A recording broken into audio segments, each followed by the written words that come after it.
जय हिंद दोस्तों, मेरा नाम श्रवण कुमार है और मैं आप लोगों को 10th क्लास का एनसीईआरटी मैथ पढ़ा रहा था। ठीक है, अब उसमें पार्ट 1 और पार्ट 2 मैंने बना रखा है। जिन्होंने नहीं देखा है वो जाकर देख लीजिए। आज हम पढ़ने वाले हैं पार्ट 3। ठीक है, अब पार्ट 3 में क्या पढ़ने वाले हैं तो देखिए, पार्ट 3 में अब हम लोग एक्सरसाइज की तरफ बढ़ने वाले हैं। ठीक है, तो आइए सबसे पहले स्टार्ट करते हैं प्रमेय का।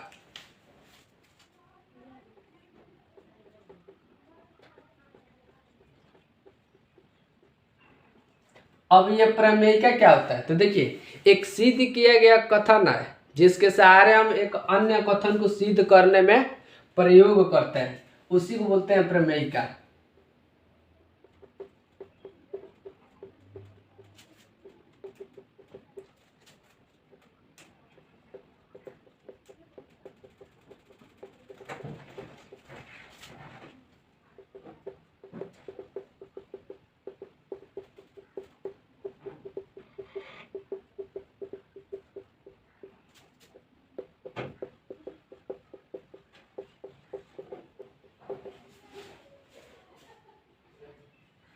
ठीक है ना।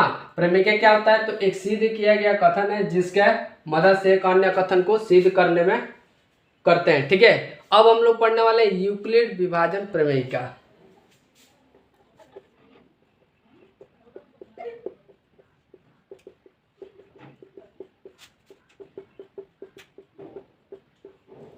देखिए, अब ये क्या होता है तो देखिए, इसमें एक आपका स्टेटमेंट दिया गया है। ठीक है, एक कथन है, उस कथन को पहले हम यहाँ पर लिख देते हैं।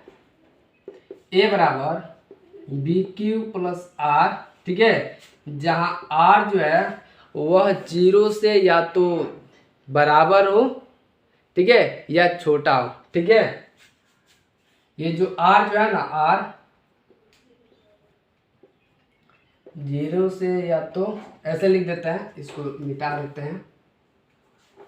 आर जो है वो 0 से या तो बराबर होना चाहिए या छोटा होना चाहिए, लेकिन बी से हमेशा बड़ा होना चाहिए। अब ये एक क्या है, बी और क्यू, ये कैसे आ गया इसको हम समझ लेते हैं। ठीक है, तो देखिए, इसको समझने से पहले कुछ चीज़ें हैं जिनको आपको जानना बहुत ज़रूरी है। ठीक है, तो आइए सबसे पहले हम कुछ इस टॉपिक से रिलेटेड हम कुछ सिंबल जान लेते हैं। ठीक है, यानी ये जो सिंबल है, इस सिंबल को क्या बोला जाता है। ठीक है, हिंदी और इंग्लिश में क्या बोला जाता है, इसको जान लेते हैं। ठीक है, तभी आपको ये समझ में आएगा। ठीक है, तो आइए जान लेते हैं, यहीं पर लिख देते हैं। तो देखिए, ये जो सिंबल है इसको बोला जाता है ग्रेटर देन।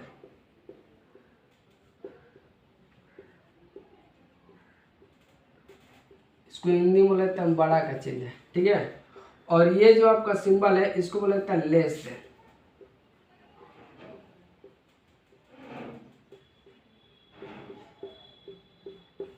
ठीक है, और देखिए, ये जो आपका सिंबल है ना, इसको बोला जाता है इक्वल।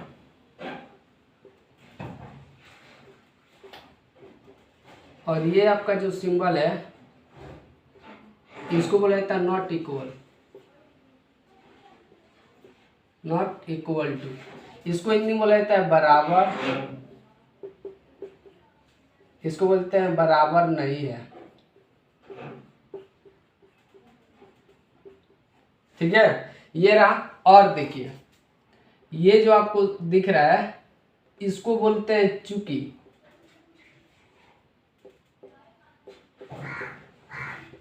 और इसको बोला जाता है इसलिए। तो इस सबको आप एक कॉपी में नोट कर लीजिएगा। ठीक है, तो इसको नोट कर लीजिए।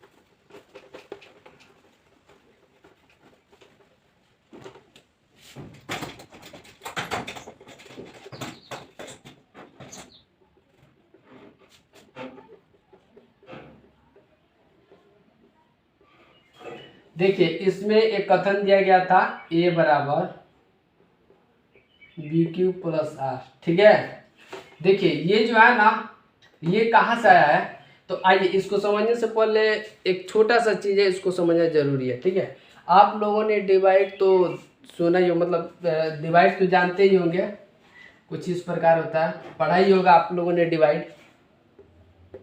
5 यानी 2 दूना 4, और इसको घटाएंगे तो 1 होगा। ठीक है, तो देखिए इस वाले एरिया को बोला जाता है भाजक।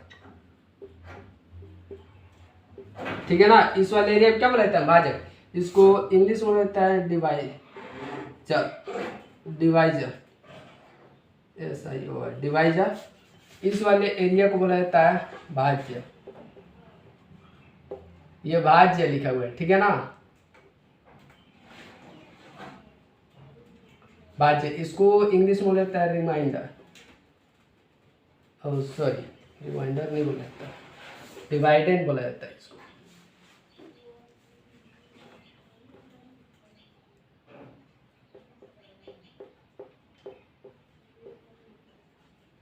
ठीक है, इस वाले भाग को बोला जाता है भागफल, इसको इंग्लिश में बोलता है क्वेश्चन।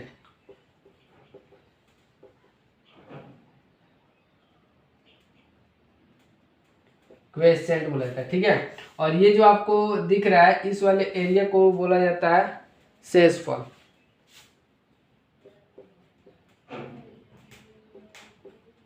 इसको इंग्लिश में बोलता है रिमाइंडर। अब देखिए इसी के द्वारा ये आया है। ठीक है ना, अब ये कैसा है, तो देखिए इसके द्वारा एक और फॉर्मूला बनता है, इसके द्वारा एक फॉर्मूला बनाया गया है, उसको यहाँ पर लिख देते हैं। भाज्य बराबर होगा भाजक गुने भागफल प्लस, इधर लिख देते हैं शेषफल। इतना बात क्लियर है, यानी भाज्य बराबर भाजक गुणे भागफल प्लस शेषफल। अब इसी के द्वारा ये आया हुआ है। ठीक है ना, अब ये कैसा है देखिए, मान लीजिए ए और बी, ठीक है, एक घनात्मक पूर्णांक है, धनात्मक पूर्णांक है, तो देखिए इसको हम भाग लगा रहे हैं। देखिए ए जो है, ए और बी, ठीक है, इसको ऐसा नहीं लिखेंगे,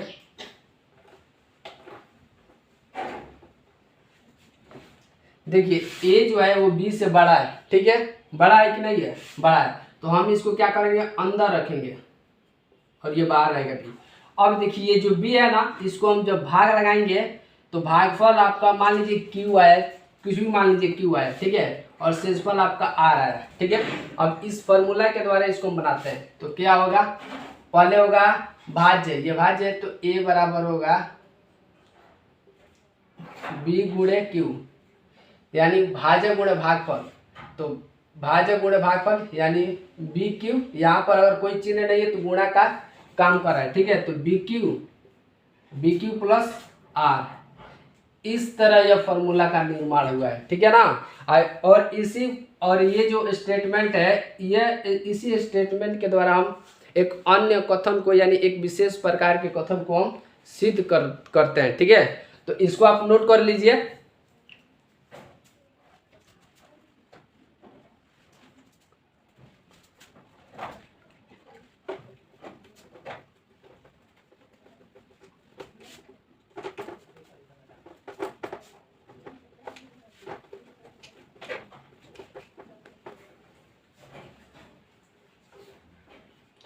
अब हम पढ़ने वाले एल्गोरिथम।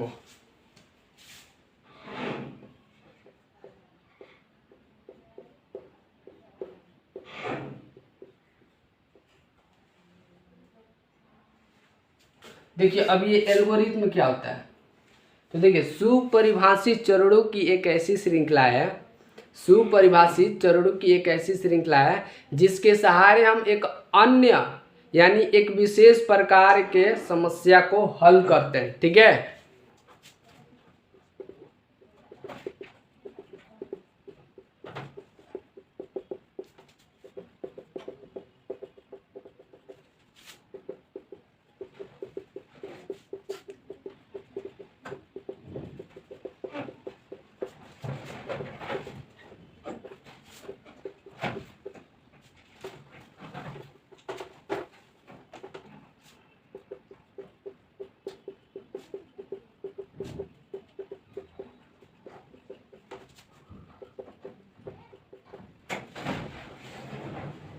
ठीक है। सुपरिभाषित चरणों की एक ऐसी श्रृंखला है जिसके सहारे हम एक अन्य या एक विशेष प्रकार के समस्या को हल करते हैं। ठीक है। अब देखिए, अब इसमें कुछ स्टेप्स है। ठीक है। उसी स्टेप्स के द्वारा हम एक अन्य मतलब एक विशेष प्रकार के समस्या को हल करते हैं। ठीक है। तो इसको नोट कर लीजिए, उसके बाद हम उस स्टेप्स को बताते हैं। नोट कर लीजिए, कॉपी कलम रखिएगा। ठीक है। जितना लिखवा रहे हैं उसको नोट कर लीजिएगा, नोट कीजिए। वीडियो को ऊपर जितना लिखवा रहे हैं सब आप लोग नोट कर लीजिएगा।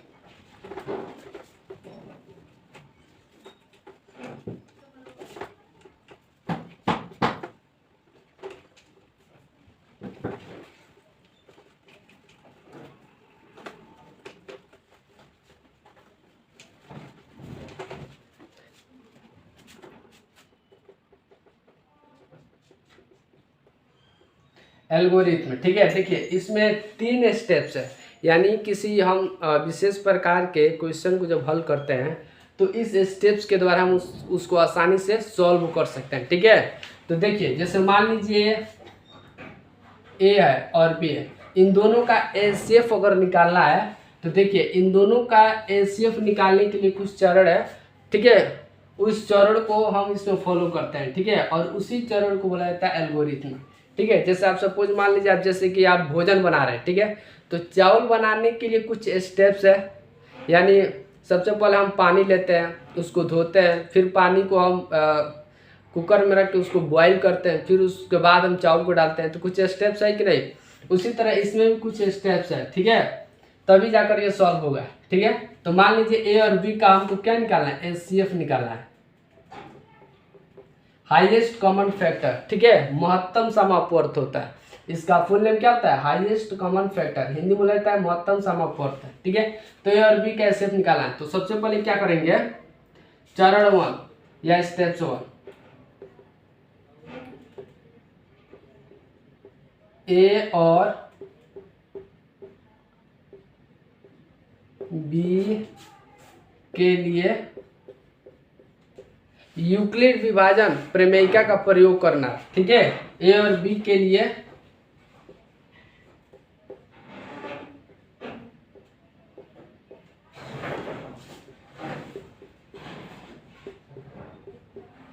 यूक्लिड विभाजन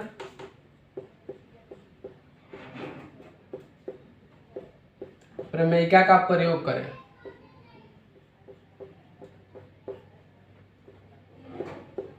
ठीक है। ये था फर्स्ट स्टेप, यानी इसको हिंदी में लेता है चरण 1।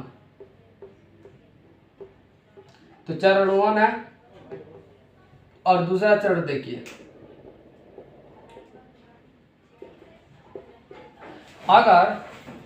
अगर r बराबर 0 हो जा रहा है, यानी शेषफल 0 आ जा रहा है, तब इन दोनों का एचसीएफ वहीं पर रोक देंगे। ठीक है।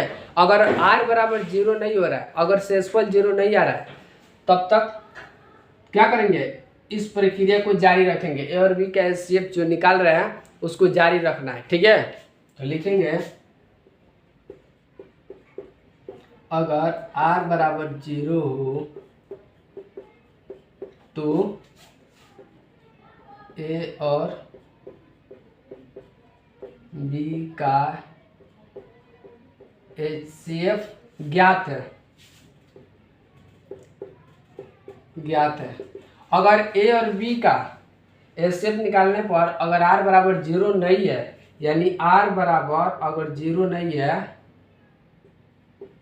r not is equal to 0 है, मतलब r बराबर 0 नहीं है, तब तक हम क्या करेंगे, ए और बी का एचसीएफ निकालना जारी रखेंगे। ठीक है। ए और बी का एचसीएफ निकालना जारी रखेंगे। ठीक है ना। ये है। और तीसरा स्टेप्स क्या है, यहाँ पर हम लिख देते हैं तीसरा स्टेप्स, स्टेप नंबर 3। अगर r बराबर 0 आ जा रहा है, अगर शेषफल 0 आ जा रहा है, तो आप उस प्रक्रिया को वहीं पर समाप्त कर देंगे। ठीक है।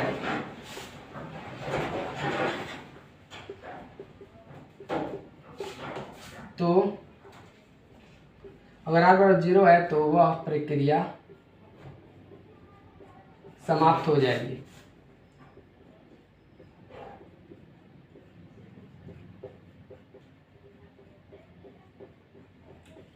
ठीक है, अगर r बराबर 0 हो तो वह प्रक्रिया समाप्त हो जाएगी। ठीक है, अब इस चरण को हम एक एग्जाम्पल देकर आपको अच्छे से समझा देते हैं। ठीक है, तब तक आप इसको नोट कर लीजिए।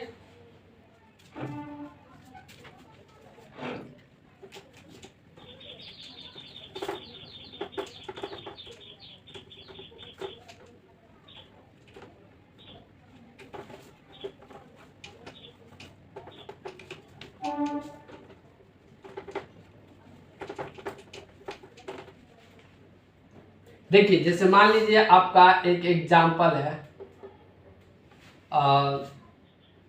12 और 36 का। ठीक है, तो सबसे पहले हमको क्या करना है कि इन दोनों में कंपेयर करेंगे कि कौन सा बड़ा है और कौन सा छोटा है। तो देखिए 36 बड़ा है कि नहीं 12 से, तो हम इस तरह लिख सकते हैं कि नहीं 36 12 से बड़ा है। ठीक है, 36 जो है वो 12 से बड़ा है, यानी ए होगा आपका 36 होगा और बी होगा आपका 12। इतना क्लियर है। तो स्टेप 1 में क्या बोल रहा था कि अगर इन दोनों का एचसीएफ निकालना है तो सबसे पहले हमको यूक्लिड विभाजन एल्गोरिथ्म का प्रयोग करना है। ठीक है, तो देखिए यूक्लिड विभाजन एल्गोरिथ्म लिखेंगे पहले। ठीक है,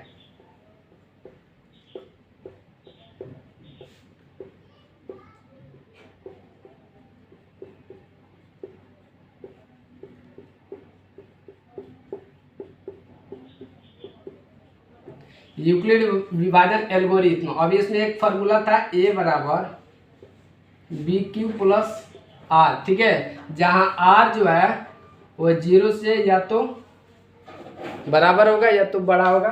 ठीक है, सॉरी या तो छोटा होगा। ठीक है, 0 से या तो बराबर होगा या तो छोटा होगा, लेकिन बी से हमेशा छोटा रहता है। ठीक है, तो देखिए ये आर जो है वो 0 से या तो छोटा होगा या तो बराबर होगा, लेकिन बी से हमेशा छोटा रहता है। तो ये तो हम लिखते हैं यूक्लिड विभाजन एल्गोरिथ्म। ठीक है, अब देखिए अब हम क्या करेंगे, यहाँ पर हम भाग देंगे। तो 12 के 12 बन 24 बारते 36, 12 36 होता है। इसको काट देंगे या यहाँ पर 0 आप लिख दीजिए। ठीक है, तो देखिए आपका शेषफल 0 आ गया कि नहीं, यानी यह प्रक्रिया समाप्त हो गया। ठीक है, अगर यहाँ पर शेषफल 0 नहीं आता तो हम क्या करते हैं, इस प्रक्रिया को जारी रखते हैं। ठीक है, तो अब हम क्या करेंगे, इसको देखिए इस फॉर्मूला पर इसको बैठाएंगे। तो देखिए ए कौन सा है, ए ये है कि नहीं, यानी कि ये क्या है आपका, ये भाज्य है, यानी ये भाजक था, ये भाज्य था, ये भागफल और ये शेषफल था। तो ठीक है, तो हम क्या करेंगे, ए बराबर कितना है आपका 36 है, तो 36 बराबर बी क्या है आपका 12 है। ठीक है, गुणे यानी यहाँ पर मल्टीप्लाई है तो गुणा कर दिया।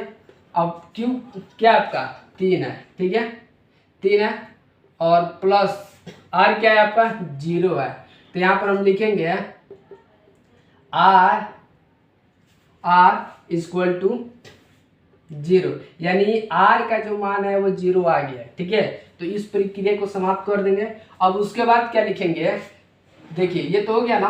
अब देखिए इसके ऊपर वाला जो अंक होगा ना वो हमेशा देखिएगा, ये ऊपर 0 के ऊपर वाला जो 12 होगा वो हमेशा एचसीएफ ही होगा। ठीक है, यानी एचसीएफ निकालना है तो 0 के ऊपर वाला जो नंबर होगा वो एचसीएफ होगा। ठीक है, तो हम क्या करेंगे, लिखेंगे इसलिए ये तो है, आप लिखेंगे 36 और 12 का एचसीएफ कितना आ गया है आपका 12 है, 12 है ना, यानी 36 और 12 का एचसीएफ आपका 12 है। तो चूंकि बोल रहे हैं इसलिए यह प्रक्रिया यहीं पर समाप्त हो जाती है, या आप ऐसे भी लिख सकते हैं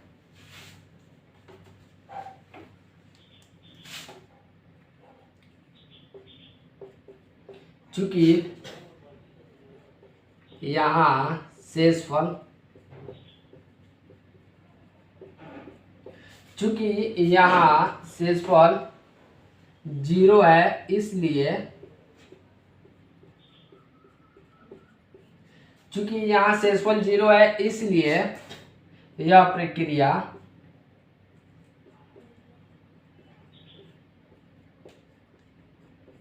समाप्त हो जाएगी।